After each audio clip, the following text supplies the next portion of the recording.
오늘 말씀은 히브리서 11장 11절부터 12절 말씀 같이 함께 읽겠습니다. 자, 시작.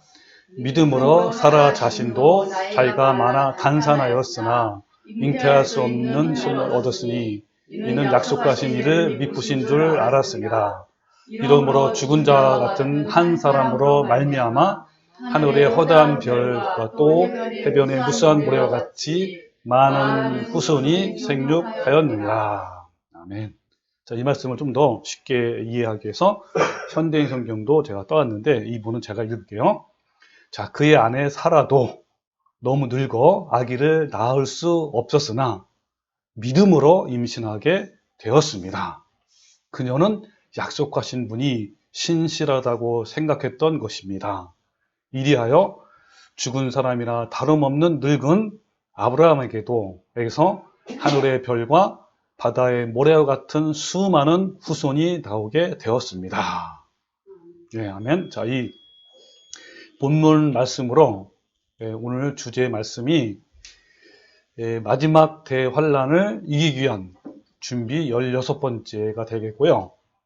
오늘 소주제 말씀이 우리의 영혼을 살리기 위해 천적들을 보내신다라는 말씀 주제로 함께 알아보겠습니다. 이 히브리서 11장에 이 믿음의 사람들은 천성문을 향하여 전력 질주를 하는 경주자들입니다. 단체 경기를 하는 자들이 아니라 개인이 치열하게 벌이는 경주자인 거예요. 우리는 한 공동체로서 서로 옆에서 응원해주고 또 용기를 줄 수는 있지만 이 신앙의 경기는 자신이 싸워야 하는 겁니다.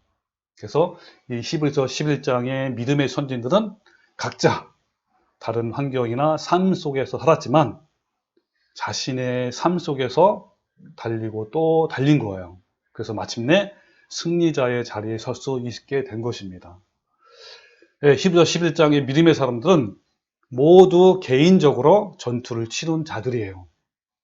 그래서 본문에도 사라도 이렇게 말합니다. 사라, 또 사라 자신도 라는 표현을 했는데 이것은 그 남편 아브라함뿐만 아니라 이 사라도 또 각자 자신이 믿음의 경주를 해야 한다는 것을 또한 의미하는 겁니다. 자, 우리는 서로 격려하거나 용기를 줄 수 있어요. 우리가 함께 진리를 공유하고 또 같은 목표로 모인 공동체로서 함께 달리는 것은 매우 가치 있고 정말 위대한 선물입니다. 각자가 신앙의 경주를 하는 데 있어서 지치거나 포기하고 싶을 때 혹은 나태함으로 인해서 경주가 느려질 때 함께 달리는 공동체가 있기 때문에 얼마나 힘이 되고 은혜가 되는지요. 자, 우리는 공동체 안에서 서로 격려하면서 다름질에 박차를 가할 수 있게 되는 거예요. 누구 때문에? 공동체 때문에. 그런 의미에서 우리는 서로 사랑의 빛을 지고 있는 거예요.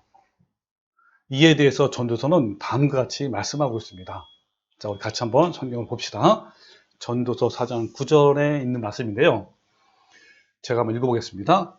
하나보다 둘이 더 낫다. 또 둘이 함께 노력하면 더 좋은 결과를 얻기 때문이다. 또 이거 나오죠. 넘어지게 되면 하나가 다른 하나를 일으켜 줄 수 있다. 그러나 혼자여서 넘어져도 일으켜 줄 사람이 없으면 얼마나 불쌍한가. 또 둘이 함께 누우면 따뜻하지만 혼자라면 어떻게 따뜻해지겠는가. 혼자서는 질 일도 둘이서는 당해낼 수 있으니 그 다음에 또 어떻게 해요? 한 명, 두 명, 그 다음에 몇 명? 그렇죠. 세 명. 세 겹줄은 쉽게 끊어지지 않는다라고 말씀하고 있는 겁니다. 그래서 이 공동체가 이어가지 중요한 거예요. 한 명보다 둘이 낫고 둘보다 셋이 낫고. 이것이 바로 우리가 함께 할 수 있는 하나님의 좋은 선물인 거란 말이에요. 자, 그럼에도 불구하고 이 경주는 철저히 혼자만의 경기인 거예요. 그러니까 우리 깨어있는 교회 식구들이 공동체로서 서로 붕대를 풀어주는 역할을 통해서 함께 좁은 길을 가는 것도 맞지만 실제 삶 속에서 믿음으로 이겨내는 모든 일은 각각 혼자의 싸움인 거란 말이에요. 자, 마찬가지예요. 아브라함과 사라는 서로 하나의 몸 아닙니까? 부부로서. 그럼에도 불구하고 그들은 혼자인 겁니다. 함께 길을 갔고 함께 하나님을 찾았지만 그들도 각자이기도 한 거예요. 사라는 사라 자신만의 믿음으로 서야 한다는 거죠. 자, 여러분도 마찬가지입니다. 여러분 지금 믿음의 경주자로서 스스로 변화하고 있습니까? 그 본문 말씀에도요, 11절에 뭐라고 시작하냐면, 믿음으로 사라 자신도 그랬어요. 믿음으로 사라 자신도. 이거를 헬러 원문으로 가까이 하면, 믿음으로 사라 자신까지도 이런 거예요. 그러니까, 사라도 어때요? 자기 스스로의 믿음이 있어야 하는 걸 말하는 거예요. 같이 뛰지만 홀로 뛰어야 한다는 거야. 남편은 믿음의 조상이었음에도 불구하고 사라 자신은 자신이 달려야 할 몫이 있는 거야. 만약에 아브라함만 믿음이 있고 사라에게는 믿음이 없다면 하나님이 약속하신 그 후손에 대한 약속이 이루어졌을까요? 전혀 안 이루지 않겠죠. 자, 본문에서 한번 확인을 제가 더 자세히 해볼게요. 자, 아까 읽었던 말씀인데요. 자, 믿음으로 사라 자신도, 이 사라 자신도 뭐라고 하라고요? 사라 자신까지도. 그런 뜻이요. 나이가 많아 단산하였으나, 나이가 많기 때문에 이제 임신할 수 없는 거죠. 그러나 믿음으로, 이 괄호 안에 믿음이 빠진 거, 믿음으로 잉태할 수 있는 힘을 얻었으니, 믿음이 이만큼, 뭡니까? 엄청난 거죠. 자, 믿음으로 잉태할 수 있는 힘을 얻었다 그랬잖아요. 이는, 자, 왜냐하면, 이는 약속하신 이를 미쁘신 줄을 알았음이라 그랬어요. 자, 약속하신 이가 누구죠? 예, 하나님이 미쁘다는 말은 신실하다. 그러니까 이 사라는 하나님이 신실하심을 알았고 생각하고 믿은 거래요. 하나님은 믿을만 하신 분이다. 예, 이런 거를 깨달은 것이죠. 그러기 때문에 이러므로 그러니까 사라까지도 사라 자신까지도 하나님이 약속하신 그 약속을 믿었기 때문에 그런 거예요. 그렇기 때문에 죽은 자와 같은 한 사람, 아브라함이죠. 아브라함으로 말미암아 하늘의 허다한 별과 이같이 후손이 생겼다 이 말이에요. 그러니까 아브라함만 혼자 필요한 게 아니라 믿음이 누구도 필요한 거예요? 사라도 같이 동일하게 필요한 거란 말이에요. 사라는 자신에게 주어진 불임이라는 환경 속에서 불신앙을 극복하고 믿음으로 나아가만 한 거예요. 자, 오늘 본문의 말씀을 보고 많은 그 사람들이 뭐라고 하냐면 히브리서 이 쓴 저자가 사라의 믿음에 대해서 너무 좋게 평가한 것이 아니냐 이런 말을 하는 사람이 굉장히 많아요. 자, 왜냐하면 왜 그렇죠? 왜냐하면 창세기에 보면요, 사라는 굉장히 의심도 많고 또 항상 믿음에 대한 반응이 문제가 많은 그런 여자로 표현이 되어 있었기 때문에 그런 거예요. 그 히브리서 이 기자는 오늘 본문 말씀에서 사라의 믿음을 약속하셨던 분이 신실하다는 것을 알았기 때문에 라는 표현을 했잖아요. 자, 그러면 언제 사라가 이렇게 믿음의 사람으로 변화가 되었을까요? 자, 우리 그 현장, 창세기로 한번 돌아가 봅시다. 잘 들으셔야 돼요. 자, 오늘 아브라함이면 사라도 같은 거예요. 하나님의 후손에 대한 약속이 어떻게 진행되는지 처음 해볼게요. 첫 번째는요, 창세기 12장 1절에 아브라함이 나이가 75세에 처음으로 하나님이 약속을 받는 거라고요. 홀링한단 말이에요. 자, 여호와께서 아브라함에게 이르시되 너는 너의 고향과 친척과 아버지의 집을 떠나 내가 내게 보여줄 땅으로 가라. 내가 너로 큰 민족을 이루고 내게 복을 주어 내 이름을 창대케 하리라 그랬죠. 그죠? 이게 첫 번째 하나님이 나타나셔서 아브라함에게 부르신 그 나이가 75세란 말이에요. 그리고 중간에 또 하나님이 또 어떤 약속을 또 이렇게 강조하셨냐면 그 나이가 75세에서 85 그 중간에 어디쯤에 있을 거란 말이에요. 그러니까 아브라함이 이제 떠났단 말이에요. 자기 고향을 떠나서 가던 중에 이 롯이 아브라함과 굉장히 많기 때문에 서로 헤어지게 됐어요. 그 롯이 소돔 고모라 성을 택해서 떠나갔고 이제 아브라함이 혼자 남았어요. 그럴 때 하나님이 나타나가지고 뭐라고 말씀하셨냐면 그 말씀이 창세기 13장 14절 말씀이에요. 자, 롯이 아브라함을 떠난 후에 여호와께서 아브라함에게 이르시되 너는 눈을 들어 너 있는 곳에서부터 동서남북을 보라. 언덕 위에 높은 산에 태워놓고 이제 보란 말이에요. 그러면서 뭐라 그랬어요? 보이는 땅을 내가 너와 내 자손에게 주리니 영원히 이르리라. 내가 내 자손이 땅에 티끌 같게 하리니 사람이 땅에 티끌을 능히 셀 수 없을진데 내 자손도 자 이와 같이 된단 말이에요. 하나님께서 또 중간에 너에게 큰 민족, 너를 통해서 큰 나라를 세우겠다라고 말씀하셨고요. 그리고 드디어 10년 후에 처음 언약을 시작하는 거 10년 후, 즉 나이 85세에 어떤 일이 있었냐면 점점 나이가 드니까 아브라함도 그렇지 사라도 나이가 들으니까 또 하나님이 분명히 약속을 했는데 이건 도저히 안 이루어지는 거야. 그래가지고 이제 아브라함이 어떻게 생각했냐면 이제 우리 틀렸다 하면서 이제 아주 그 신실한 종이 있어요. 아브라함이 종 엘리에셀이라는 종을 통해서 후손을 이어보자 해가지고 그렇게 결정을 한 거예요. 그리고 그렇게 이제 생각하고 있는데 이때 아브라함이 탁 나타났어요. 아니, 하나님이 탁 나타났는데 나타나서 하신 말씀이 창세기 15장 4절 말씀이에요. 여호와 말씀이 그에게 임하여 이르시되 그 사람이 내 상속자가 아니다 그랬죠? 그 사람이 누구예요? 그 엘리에셀 아브라함의 종이란 말이에요. 아니다. 뭐라 그랬어요? 내 몸에서 날짜가 내 상속자가 되리라 그랬단 말이에요. 그러면서 그를 이끌고 밖으로 나갔죠. 그죠? 그리고 하늘에 있는 별을 가리키면서 뭐라 그랬습니까? 내 자손이 이와 같이 별과 같이 많을 것이다. 라고 하니까 아브라함이 어때요? 믿었단 말이에요. 하나님을. 그 말씀 믿었어요. 그러니까 그를 의로 여겼단 말이에요. 이게 몇 살입니까? 85세 10년 후에 이제 일어났던 일이에요. 그런데 1년도 안 돼가지고 어떤 일이 생기냐면 자, 창세기 16장에 보면 사람이 인위적으로 하나님의 뜻을 이루려고 하는 거야. 그러니까 이제 이들은 어떤 생각했냐면 하나님이 이렇게 약속했으니까 바로 이뤄질 줄 알고 생각했는데 안 이루어지는 거야. 그래가지고 창세기 16장 2절에 항상 문제는 남편이 한다 아니면 아내가 한다? 아내가 먼저 하는 거예요. 아내 사례가 그러다가 아브라함에게 이르되 여호와께서 내 출산을 허락하지 아니하셨으니 그러면서 원하건대 내 여종에게 들어가라.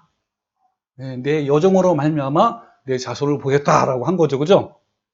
여기서 사라의 불신과 또 사라의 큰 실수가 있는 거예요. 하나님 믿지 못하고 1년도 안 돼가지고 그러면서 자꾸 내가 얘기하는 거야. 내가 혹 그러 말미암아 자녀를 얻을까 하노라 그랬어요. 여기서 보면 여러분 사라의 믿음을 볼 수 있어 없어요? 전혀 볼 수 없죠. 자꾸 하나님을 믿어야 되는데 하나님이 능력이 많으시잖아요. 하나님이 하신다 그랬는데 자꾸 내가 한단 말이에요. 근데 어때요? 아브라함이 사라의 말을 들어. 역시 아브라함도 믿음이 있어서 없어요? 똑같아요. 없었단 말이에요. 자, 그래서 드디어 16절에 하갈이 아브라함에게 이스마엘을 낳았단 말이에요. 이것이 86세였단 말이에요. 네. 여러분 1년도 안 돼서 하나님에 대한 불신앙이 이렇게 연약한 모습을 볼 수 있잖아요.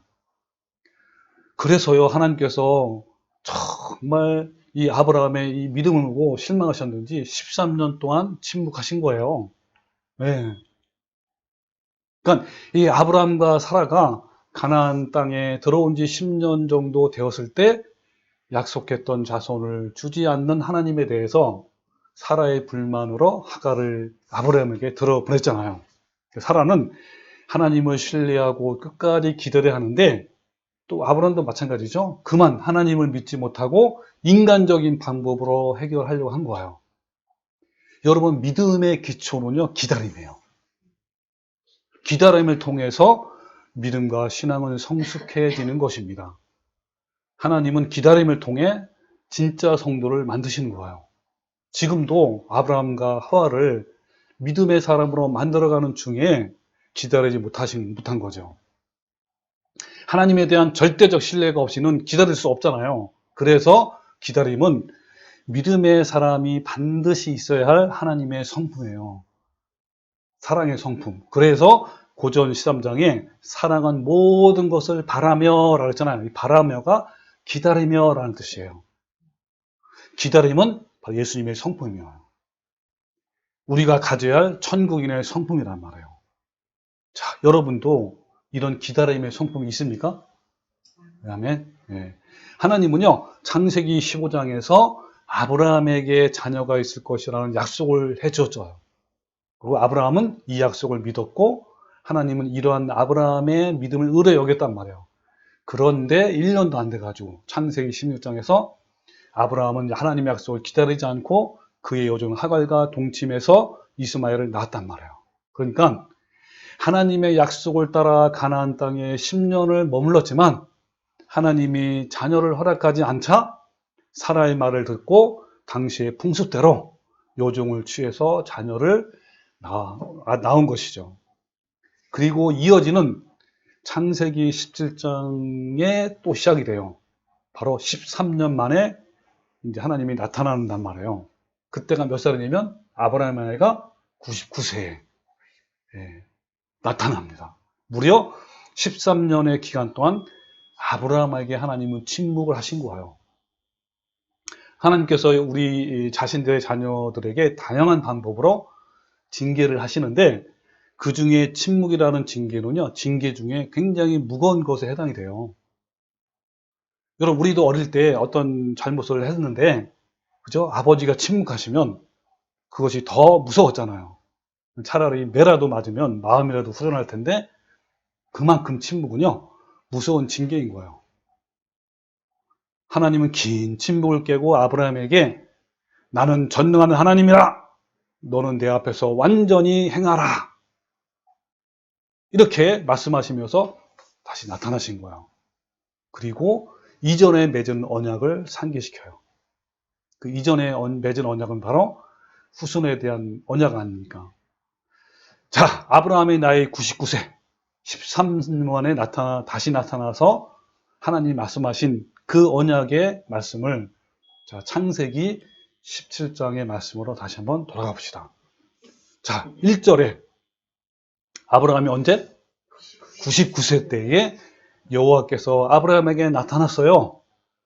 나타나가지고 뭐라 그러냐면, 내가 그에게 복을 주어 그가 내게 아들을 낳아주게 하며 내가 그에게 복을 주어 그를 여러 민족의 어머니가 되게 하리니 민족의 여러 왕이 그에게서 나리라, 그랬단 말이에요. 그랬더니, 자, 아브라함 잘 보세요. 아브라함이 엎드려서 웃으며 마음속으로 이르되, 아니 내가 100세 되던 사람이 어찌 자식을 낳을까? 사라는 90세니 어찌 출산하겠는가? 이렇게 한 거예요. 이때까지도 아브라함의 믿음이 있었어, 없어요? 없었어요. 그래서 또 아브라함이 이제 하나님께 뭐라고 얘기했냐면, 뭐라고 합니까? 그냥 이스마엘이나 하나님 앞에 살기를 원합니다, 이렇게 한 거예요. 그쵸? 믿음이 없는 얘기를 한 거잖아요.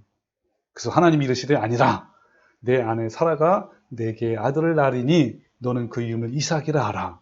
내가 그와 내 언약을 세우니 그의 후손에게 영원한 언약이 되리라 그랬잖아요. 자, 이때 아브라함의 믿음이 없었죠, 그죠? 그럼 사라는 어땠을까요? 자, 또 볼까요? 자, 9절에 보면 사라에 대한 얘기 나와요. 자, 그들이 아브라함에게 이르되 내 아내 사라가 어디 있느냐? 대답하되 장막에 있나이다. 그가 이르시되 내년 이맘때에 내가 반드시 내게로 돌아오리니 내 아내 사라에게 아들이 있으리라 하시니, 사라가 이 말을 그 뒤 장막 문 앞에서 들은 거예요, 그죠? 들었으니 뭐랍니까? 아브라함과 사라는 나이가 많이 늙었고 사라에게는 여성의 생리가 끊어진지라 그랬단 말이에요. 그러면서 사라가 속으로 웃고 이르되, 똑같죠, 그죠? 웃고 이르되, 아니 내가 노쇠하였고 내 주인도 늙었으니 내가 무슨 즐거움이 있으리요? 라고 한 거예요. 똑같죠, 그죠? 그러면서 여호와께서 아브라함에게 이르시되 사라가 왜 웃으며 이르기를 내가 늙었거늘 어떻게 아들을 낳으려 하느냐? 여호와께서 능하지 못한 일이 있겠느냐? 기한이 이를 때 내가 내게로 돌아오리니 사라에게 아들이 있으리라. 사라가 무서운 거예요. 그래서 사라가 두려워서 부인하여 이르되 내가 웃지 아니하였다 하는 거예요. 그러니까 뭐랬어요? 아니다, 내가 웃었다. 예, 이렇게 사람이 아주 비겁하잖아요. 이렇게 변한 거란 말이에요. 자, 그랬는데 창세기 21장에 드디어 사라가 임신하고 하나님이 말씀하신 시기가 되어 노년의 아브라함에게 아들을 낳은 거예요. 100세에. 아니 보세요. 자, 잘 보세요. 여기서 창세기 18장에 99세에 내년 이맘때에 아들을 주시라 약속했잖아요. 이때 믿음이 있었어 없어요? 없었잖아요. 그죠? 근데 창세기 21장에 100세에서 아들이 낳았어요. 여러분 믿음의 사람으로 변했단 말이에요. 여러분 믿음이 없었으면 여러분 이 100세에 아들을 낳았을까 안 낳았을까요? 안 낳았단 말이에요. 믿음의 사람으로 변화가 된 거예요. 자, 창세기 19장과 20장에 어떤 사건이 있었기에 두 부부가 믿음의 사람으로 변했을까요? 자, 오늘 이 부분이 중요한 거예요. 예? 여러분 사라도 그렇지만 아까 말한 것처럼 아브라함도 믿음도 없었어. 그죠? 분명히. 자, 여러분 제가 질문 한번 해볼게요. 하나님은 인간과의 언약을 맺을 때 일방향일까요? 쌍방향일까요? 조건이 있는 약속일까요? 조건이 없는 약속일까요? 예? 다 쌍방향이에요. 쌍방향. 하나님은 모든 인간의 약속할 때는 쌍방향이란 말이에요. 예를 들면 한번 예를 들어 볼게요. 출애굽한 이스라엘이 가나안에 입성하기 위해서 먼저 12명의 정탐꾼을 보냈고 돌아와서 보고할 때 여호수아와 갈렙 2명만 제외하고 모두 하나님을 불신하고 원망하고 불평했으므로 하나님이 이스라엘 백성 전부를 광야 40년 동안 멸하고 가나안 땅에 들어가지 못한다고 약속을 했어요. 이미. 자, 이렇게 약속을 하셨을지라도 당시의 백성들이 광야 40년 동안 회개하고 하나님을 순종했다면 하나님의 약속이 변경이 되어서 그들도 광야에서 멸망당하지 않고 가나안 땅에 들어갈 수 있었을까요? 있었어요. 네. 마찬가지로 하나님이 내년 이맘때에 아들을 주신다고 약속을 하셨는데 만약에 아브라함과 사라가 계속 의심만 했다면 믿음이 없다면 이 약속의 말씀이 이루어졌을까요?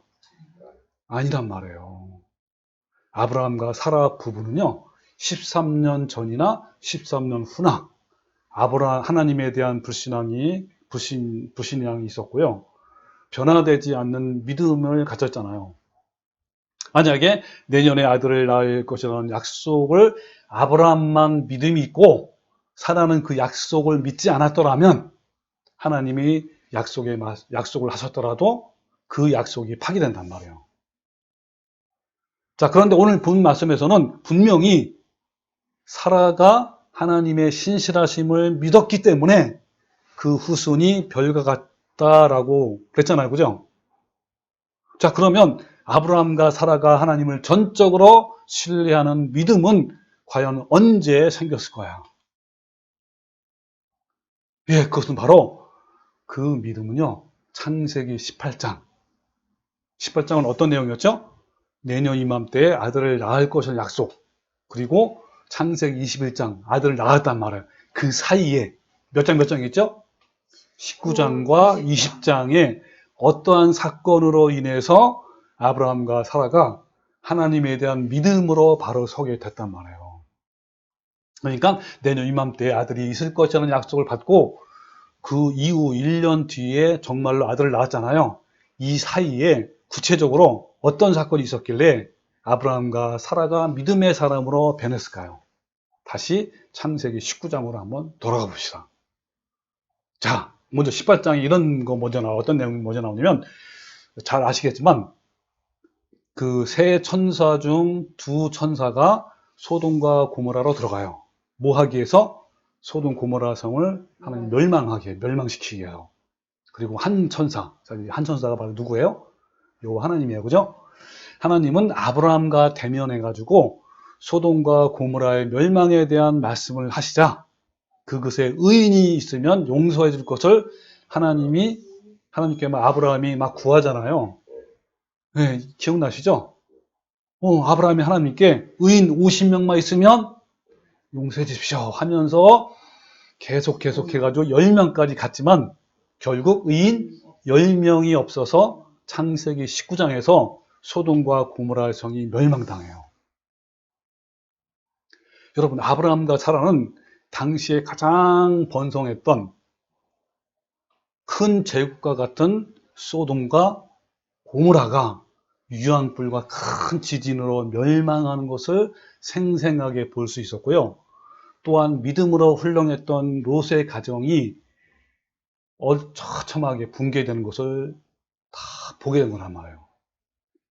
그리고 롯의 전은 어떻죠? 멸망하는 도시를 도망하면서 그만 뒤를 돌아보다가 소금 기둥으로 멸망당한 사건과 또 모든 재산과 삶의 터전을 순식간에 잃어버린 롯의 처참함을 아브라함과 사라는 목격을 했단 말이에요. 이 사건은요, 아브라함과 사라에게 매우 큰 충격이었어요. 먼 타향에서 오직 롯이 자신의 혈육과 친척이었잖아요. 네, 그런데 이런 엄청난 재앙을 보고 매우 놀라웠고 두려움도 있었고 큰 슬픔에 빠졌단 말이에요. 또한 불신앙과 죄에 대한 하나님의 심판이 얼마나 무서운 것인지 그리고 그 결과 얼마나 비참하게 되었는지 깨닫게 되는 계기가 되었어요. 이 첫 번째 사건이고요. 두 번째는요, 창세기 20장에 아비멜렉 사건이 나와요.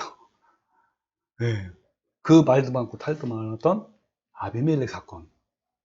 그러니까 아브라함은 24년 전에도 바로 애굽 바로 왕에게 했던 실수를 창세기 20장에서 아비멜렉 왕에게 동일하게 되풀이하고 있어요.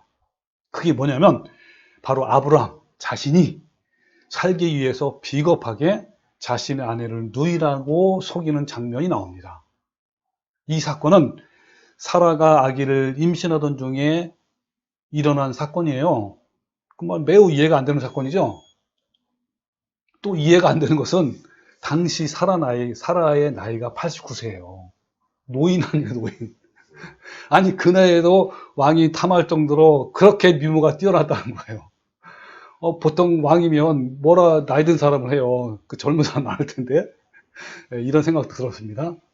그러니까 소돔과 고모라가 멸망 이후에 큰 충격을 받은 아브라함은요, 하나님을 향하는 믿음의 길을 가기보다는 세상을 향해 내려가는 불신앙의 늪에 빠진 거나 마찬가지예요. 사람이 거할 수 없는 사막 지대인 네거브 땅에서 이리저리 떠도는 그 모습은 마음 둘 곳을 찾지 못하고 방황했다는 것을 말하는 거예요. 이 방황한 아브라함은 담대한 믿음을 잃어버리고 사람을 두려워하는 비겁한 겁쟁이가 된 거예요. 그는 그랄 왕 아비멜렉에게 아내를 누이라고 속인 것이죠. 하나님을 향한 믿음이 약해지면요, 이렇게 사람이 비참해지고 비겁해지는 거예요. 자, 30장, 20장으로 가가지고 창세기 한번 직접 확인을 한번 해봅시다. 자, 여기 보면 1절에 아브라함이 거기서 네게부 땅으로 옮겨가 그랬어요. 왜 옮겨갑니까? 거기 사면 되는데 너무너무 두려운 거죠. 옮겨가서 가데스와 술 사이 그랄에 거류하며 그의 아내 사라를 자기 누이라고 하였으므로 그랄 왕 아비멜렉이 사람을 보내어 사라를 데려갔더니 데려간 거예요. 참, 이 절체절명의 순간 아닙니까, 여러분? 모든 것이 다 끝날 하나님의 약속이 다 무너지고 그럴 순간 아니에요. 어마어마한 거예요, 이 사건은요. 근데 어떻게 했어요? 그 밤에 하나님이 아비멜렉에게 현몽하시고 그에게 이르시되 내가 데려간 이 여인으로 말미암아 내가 죽으리니 그는 남편이 있는 여자다 하면서 계속 얘기를 합니다. 그죠? 너가 얼마나 큰 잘못했는지 계속 하나님이 말씀하시는 거예요. 실절에 이제 그 사람의 아내를 돌려보내라. 그는 선지자라. 그가 너를 위하여 기도하리니 내가 살려니와 내가 돌려보내지 아니하면 너와 내게 속한 자가 다 반드시 죽을 줄 알지니. 죽을 것이다 라고 한 건단 말이에요. 하나님이 중간에 개입하신 거예요. 하나님이 중간에 개입하지 않았다면 얼마나 여러분 비참했습니까? 자, 그래서요 10절에 아비멜렉이 또 아브라함에게 이르되 내가 무슨 뜻으로 이렇게 했느냐? 그러니까 아브라함이 뭐라 했어요? 이곳에서는 하나님을 두려움이 없으니 내 아내로 말미암아 사람들이 나를 죽일까 생각하였으며, 이거 얼마나 비겁해요. 합리하고 또 책임 전가하는 거. 또 뭐라 했죠? 그는 정말로 나의 이복 누이로서 내 아내가 되었음이라. 이것도 정말 비겁하잖아요. 왜 자기 누이입니까? 아내죠, 그죠? 14절에 그러면서 하나님 결론 어떻게 하냐면 아비멜렉이 양과 소와 종들을 이끌어 아브라함에게 주고 그의 아내 사례도 그에게 돌려보내고, 또 10절에는 아브라함이 하나님께 기도하며 하나님이 아비멜렉과 그의 아내와 여종을 치료하사 출산하게 하셨으니. 자, 왜 그러냐면 여호와께서 이왕에 아브라함의 아내 사레일로 아비멜렉의 집의 모든 태를 닫았단 말이에요. 이걸 통해서 아브라함과 사라는 어떤 걸 느꼈을까요? 하나님은 모든 사람의 태를 열고 닫는 능력이 있는 분이시다. 그걸 주관하신 분인 걸 또 알았겠죠. 자, 이러한 사건이 있었어요. 그러니까 창세기 20장에서 아브라함은 자신을 지키기 위해 아내를 희생시키고 있었잖아요. 정말 말도 안 되는 일이죠. 사라가 아비멜렉 왕에게 붙잡혀 있는 한밤중에 얼마나 두렵고 정말 고독했을까요? 한번 생각을 해보세요. 이 시간은 하나님과 모든 언약 관계가 끊어지려는 정말 말 그대로 절제절명의 시간인 거예요. 11절에 보면 아브라함이 뭐라고 합리한다고요? 사람들이 나를 죽일까 생각한다 라고 변명하잖아요. 이것은요 불신앙이고 세상을 주관하시는 분은 하나님인 걸 모르는 거예요. 여러분, 우리 하나님은 어떤 분이시죠? 생명을 지키시는 분도 하나님이시고 생명을 거두시는 분도 하나님이잖아요. 하나님이 허락하지 않는 한 참새 한 마리도 땅에 떨어질 수 없다라고 예수님이 말씀했어요. 그런데 이런 행동은요 자기 합리화이고 책임을 전가하는 불신앙이란 말이에요. 이 아비멜렉 사건으로 사라를 통한 이삭의 탄생 약속이 무너질 뻔했단 말이에요. 여러분요, 마찬가지로 우리의 불신앙으로 인해서 하나님의 위대한 약속이 얼마든지 무너질 수 있다는 거예요. 쌍방의 약속은 하나님은 절대로 파괴하지 않습니다. 누가 파괴하는 거예요? 대부분 사람의 인간 편에서 다 파괴하는 거란 말이에요. 이때까지도 아브라함은 크게 변화되지 않았다는 것을 알 수 있어요. 아브라함은 하나님의 보호하심을 신뢰하지 않았기 때문에 이렇게 속임을 써서 스스로 보호하려고 했던 거란 말이에요. 하나님은 이 같은 허물에도 불구하고 아브라함에게 양과 소와 노비를 선물로 주었고요. 또 자기 영토에서 마음껏 머물러도 좋다는 허락을 받은 거예요. 또한 하나님은 애굽에서 같이 그를 보호했고 그와 맺으신 후손에 대한 언약을 보존하셨단 말이에요. 뿐만 아니라 이 아비멜렉은 사람들 앞에서 사라의 순결함을 증명하고 수치를 풀어주기 위해서 은 1000개까지 줬어요. 여러분, 이 같은 대우를 받으면서 아브라함은 자신의 두려움이 얼마나 어리석은 불신앙이었는지를 깨닫고 굉장히 아마 부끄러웠을 거란 말이에요. 또한 아브라함과 사라는 어때요? 아기를 임신할 수 있는 태 열고 닫음이 누구한테 있다는 거? 하나님께 있다는 것을 알게 되면서부터 하나님의 전능하심과 하나님의 신실하심을 믿는 계기가 됐단 말이에요.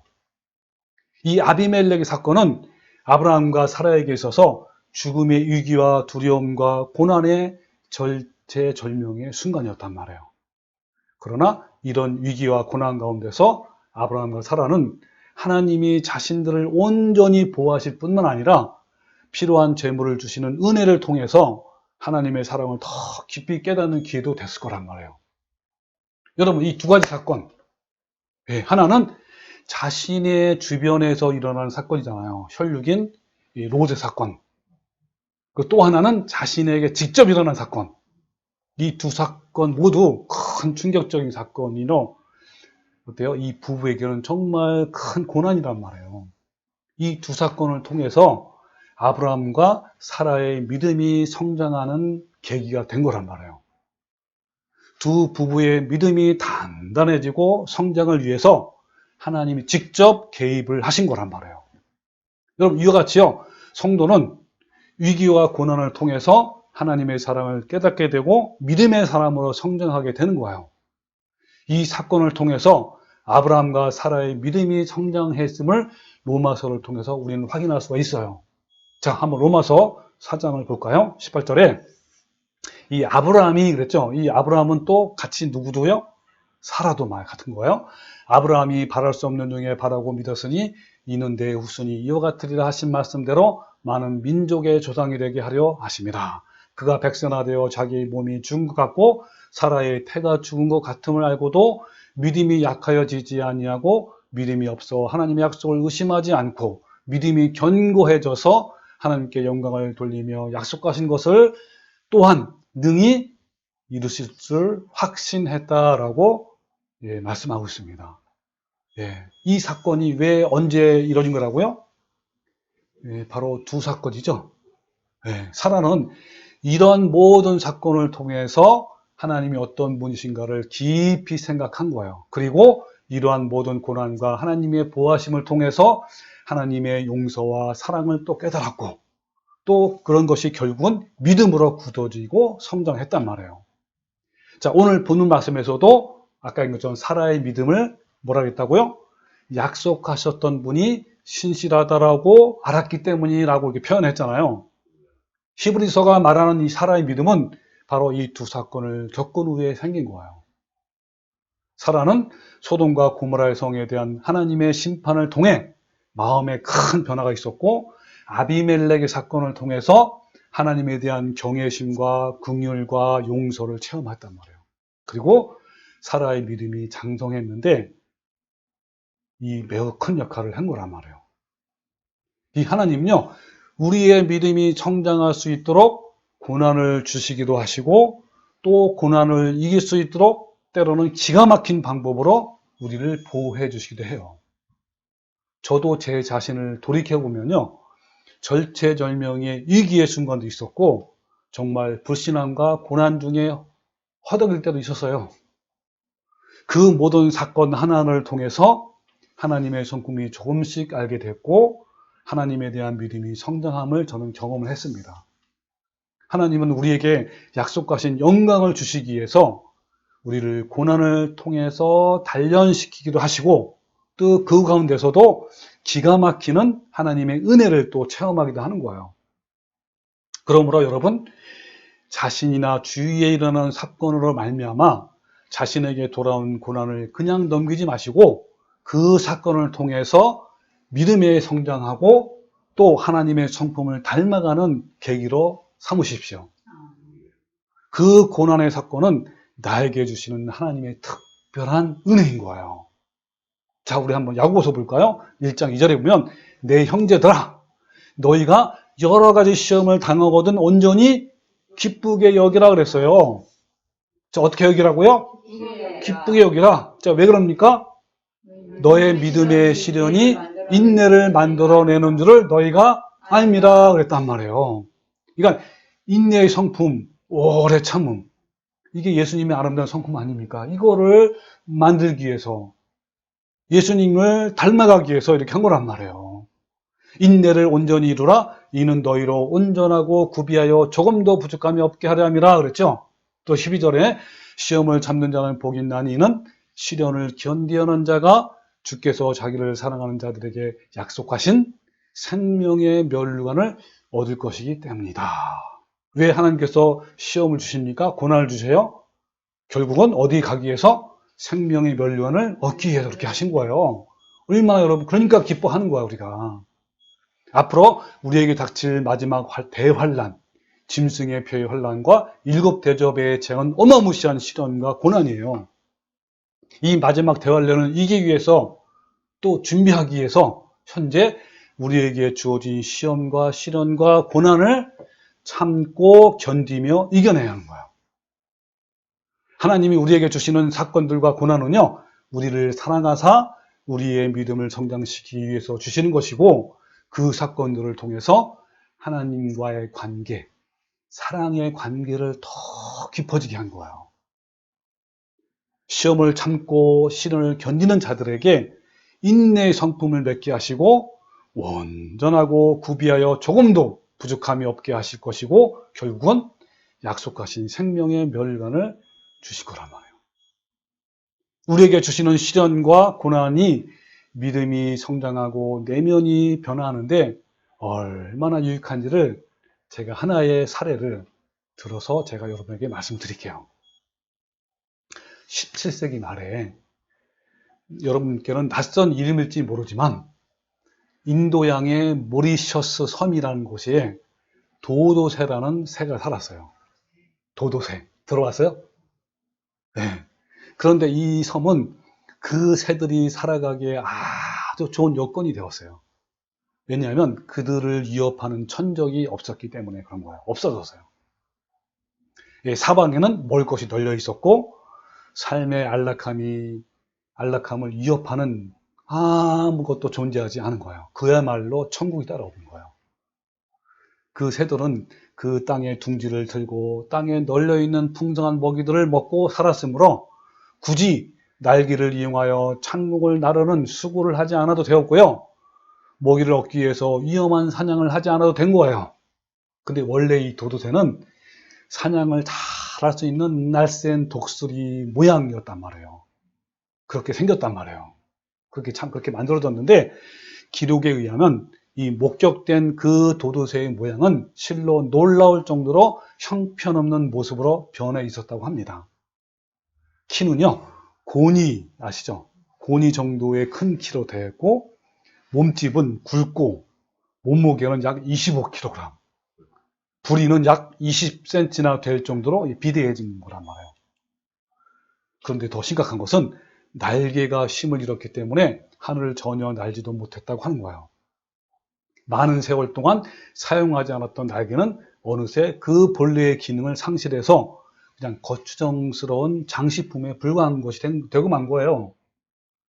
그 새가 선원들의 표적이 되었다는 것은 정말 당연한 거예요. 도도새는 스스로 안락함에 빠져서 본래의 정체성을 상실하게 되었고, 그 결과로 사람들에게 잡혀 식용으로 먹히게 된 거란 말이에요.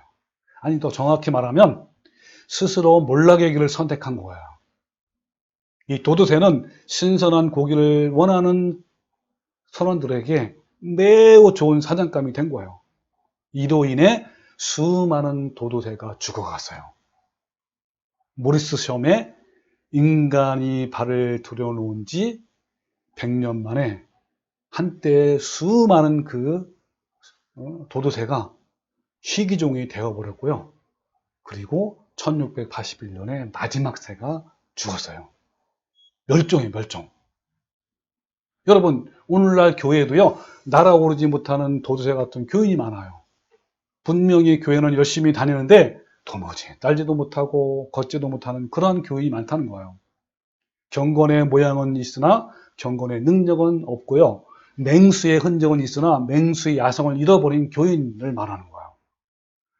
우리 자신도 모르는 사이에 우리는 더 편한 세상을 원했고, 더 안주하려고 했고, 더 많이 소유하려고 했단 말이에요. 더 많이 누리려고 했단 말이에요. 그러는 사이에 우리는 나도 모르게 영적으로 피둥피둥하게 비대해진 거란 말이에요. 이 편한 세상, 많이 들어봤죠? 이 편한 세상과 안락한 여건에서 굳이 내 자아를 십자가에 못 박아 죽여야 할 필요성을 찾지 못했고, 그래서 또 나그네의 정체성을 잃어버렸단 말이에요. 그러는 사이에 우리가 비대해지기만을 뚫어지게 기다리는 존재가 있어요. 도도새를 사냥하러 찾아온 사냥꾼처럼 우리를 삼키려고 찾아오는 존재가 있단 말이에요. 그럼 누구죠? 네, 그렇죠. 사탄이고 적그리스도이고 짐승이란 말이에요. 평소에 날기를 연습하며 훈련했던 새들은 사냥꾼이 찾아와도 날아오를 수 있었어요. 그러나 평소에 눌러앉아 먹기만 하고 영적 게으름으로 세월을 허비하며 보낸 새들은 사냥꾼의 앞에서 무장해제된 군인처럼 무력화된 거죠. 그냥 대책 없이 다 잡혀 먹었단 말이에요. 만약에 도도새의 지상낙원인 이 모리스 셴에 도도새의 천적이 있었더라면 결코 멸종되지 않았을 거예요. 왜 그렇죠? 네, 천적을 피해서 뛰어야만 했고요. 날아올라야만 했고, 둥지를 땅에 트는 것이 아니라 높은 나무에 틀어야 했기 때문에 그런 거예요. 그러므로 내 인생에 뛰어든 고난의 사건과 아픔들을 여러분 감사하십시오. 그것은 나를 일깨우기 위한 것이에요. 비대해짐을 막기 위함인 거예요. 그래서 하나님은요, 우리를 살리기 위해서, 하나님 나라를 갈망하게 하기 위해서, 그리고 이 땅에 안주하지 못하게 하기 위해서, 그리고 천국을 사모하기 위해서, 우리의 믿음을 성숙시키기 위해서, 예수님의 성품을 닮아가기 위해서 우리에게 직접 개입하셔가지고 감당하기 어려운 천적들을 허락하시는 거예요. 여러분, 천적들은요, 때로는 부부일 수도 있어요. 또 자녀이기도 하고 물질과 질병이기도 하고 나를 미워하는 사람일 수도 있어요. 또 내 인생에 갑자기 뛰어든 가슴 아픈 사건들이기도 하는 거예요. 때로는 우리 송대리가 될 수 있어요. 이 천적들은요, 아픔이고 고통이고 그리고 밤잠을 설치게 만드는 한숨이에요. 아픈 가슴으로 눈물 짓게 만드는 통증이고요. 하나님의 사랑까지도 의심하게 만드는 것이 바로 천적이에요. 네. 하나님이 실수한 것은 아닐까? 나를 버리신 것은 아닐까? 나를 사랑하시는 것이 정말일까? 라고 절규하도록 만드는 이 천적이란 말이에요. 신앙의 밑바닥까지 흔들어버리고 혼돈시키는 것이 바로 우리의 천적이에요. 여러분, 천적은요, 가시가 되어 날카롭게 우리의 마음을 찌르는 존재란 말이에요. 그러나 천적은 천국을 사모하는 나그네가 되게 해요. 천적은 주님을 바라보게 하고요. 천적은 이 땅에 소망을 두지 않게 하는 거예요. 천적은 우리의 믿음을 성숙하게 만들고요. 천적은 우리에게 주신 하나님의 약속을 깨닫게 해주고 다시금 불신앙의 자리에서 믿음의 자리로 서게 하는 거예요. 천적 때문에 우리는 엎드리고 기도에 무릎을 꿇고 목이 터져라 하나님을 향해 외치고 살려달라고 몸부림치게 하는 거예요. 그러는 사이에 비대한 도도의 살이 빠지고 날개와 다리에 근육이 생기고 찬공을 향해 힘차게 오르는 것처럼 천적은 그렇게 우리를 살리는 거예요. 그러므로 어떤 천적이든 우리에게 유익한 거란 말이에요. 천적 때문에 날아오를 수 있는 튼튼한 날개를 소유할 수 있는 새가 된단 말이에요. 이것이 차라리 행복한 거 아닙니까? 오히려 우리를 힘들게 하는 천적들이 있음을 여러분 감사하십시오. 고난으로 인하여 잠을 이룰 수 없다면 감사하십시오. 나를 괴롭게 하고 찌르는 사람으로 인해서 눈물이 마를 날이 없다면 여러분 오히려 감사하는 거예요. 너무 갑작스러운 삼중고의 고난으로 인해서 밥이 넘어가지 않을 정도로 힘들다면 여러분 오히려 감사하십시오. 그 고난이라는 천적으로 인해서 우리는 언제라도 날아올 수 있는 튼튼한 날개를 소유할 수 있기 때문에 그런 거예요. 여러분, 철학자 키에르코가 뭐라고 했냐면 죽음에 이르는 병이 바로 무력감이 돼요. 그 무력감은 우리 영혼을 죽이는 거란 말이에요. 아무것도 염려할 것이 없다면, 우리에게 어떤 고난이 없다면 그것은 우리를 죽이는 거란 말이에요. 주님은 우리의 나태함을 깨우기 위해서 이런 고통을 주시는 거예요. 그러니까 가시들을 제거하려고 힘쓰지 마십시오. 그 고난을 피하려고 애쓰지 마십시오. 우리가 겪는 고난들은 우리를 망하게 하는 그런 것이 아니라 하나님이 우리를 살리려고 허락하신 천적이란 말이에요. 이 시대, 마지막 어두운 시대를 살아가는 우리에게 하나님은 우리의 영혼을 살리기 위해서 천적들을 계속 보내신단 말이에요. 그 천적들로 인해서 눈물 짓고 아파하지만 여러분 다시 한번 살펴보십시오. 어느새 우리의 영혼의 다리와 날개가 천국을 치솟을 올라오를 만큼 튼튼해짐을, 또 우리의 믿음이 성장했음을 우리는 발견할 수 있어요. 그리고 기꺼이 믿음의 사람으로 나그네의 신분으로 사게 된단 말이에요. 여러분, 아브라함과 사라의 연약한 믿음이 고난과 하나님의 긍휼을 통해서 믿음으로 굳건해지고 성장한 것처럼 우리에게도 하나님은 적극 개입하셔서 천적을 보내실 것이고, 또 때로는요 기적적으로 또 기가 막힌 방법으로 보호해 주심을 통해서 우리를 더 믿음으로 성장케 한단 말이에요. 자, 우리도 큰 고난을 통과한 욥의 고백처럼, 여러분 욥이 어떤 고백을 했죠? 내가 가는 길을 그가 하시나니 그가 나를 단련하신 후에는 내가 순금같이 나오리라 그랬단 말이에요.